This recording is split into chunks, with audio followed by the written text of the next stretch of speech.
Hey guys, what's up? Just hopping on the low snap here. Just wanted to talk a little bit today about my dark horse teams that surprised a few people in the New York Giants and the Oakland Raiders, just getting one from each division. Today I wanted to talk a little bit about the Giants and why I think they could actually make a difference, kind of going more in depth about that. Honestly, a lot of it has to do with that rebuilt offensive line. They bring in Nate Solder from New England. They actually drafted Will Hernandez to play guard.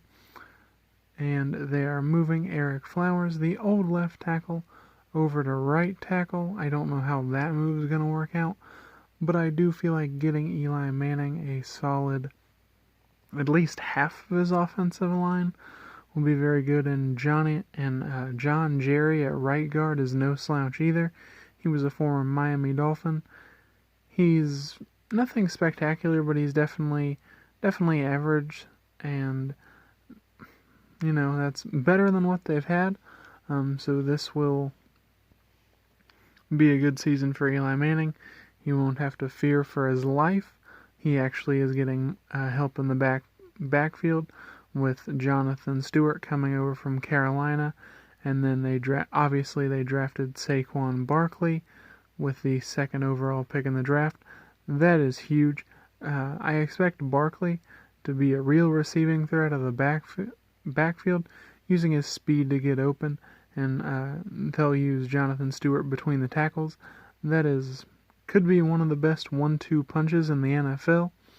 Again, I do think Jonathan Stewart will take the lead there, at least early in the season, because he is a veteran who has really clawed through his NFL career, fighting off other players to keep his spot. He did share time with DeAngelo Williams early in his career, and then just last season he did split time with Christian McCaffrey. So I think this is something he's used to and fits him perfectly. Kind of moving to the wide receiver core, and I'm not going to touch on quarterback here, because Eli Manning, obviously the starter, at 37 years old, he'll be looking for something to prove, showing people he can still sling it. I believe he'll do so. The perfect segue into wide receivers, though, because they are getting Odell Beckham back. Sterling Shepard gets another year under his belt in the NFL. He is learning a new offensive system as Pat Shurmur takes over for Ben McAdoo at the head coaching spot. But Shurmur is a really good offensive coordinator who can definitely mix things up for the Giants, and I think he won't funnel the ball to OBJ like the former coach did, so that'll be good, have a more balanced offensive attack, and really highlighting Sterling Shepard, who is really an underrated wide receiver. I think he could be very good this year. And Evan Ingram is a receiving tight end for sure, which will also help with mismatches. Tight ends are the one thing in the NFL that it's hard to cover. Most safeties could be too slow to cover them. Most linebackers would be too slow to cover them, and safeties, similar to corners, wouldn't match up height-wise with them, as most tight ends are 6'4", 6'5", or 6'6", so that definitely is tough for some corners at a position where 6'1" is really considered tall.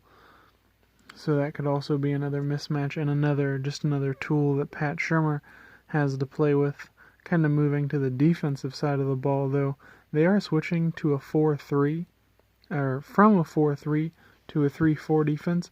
So expect a defensive line that includes Snacks Harrison and Dalvin Tomlinson to be very good.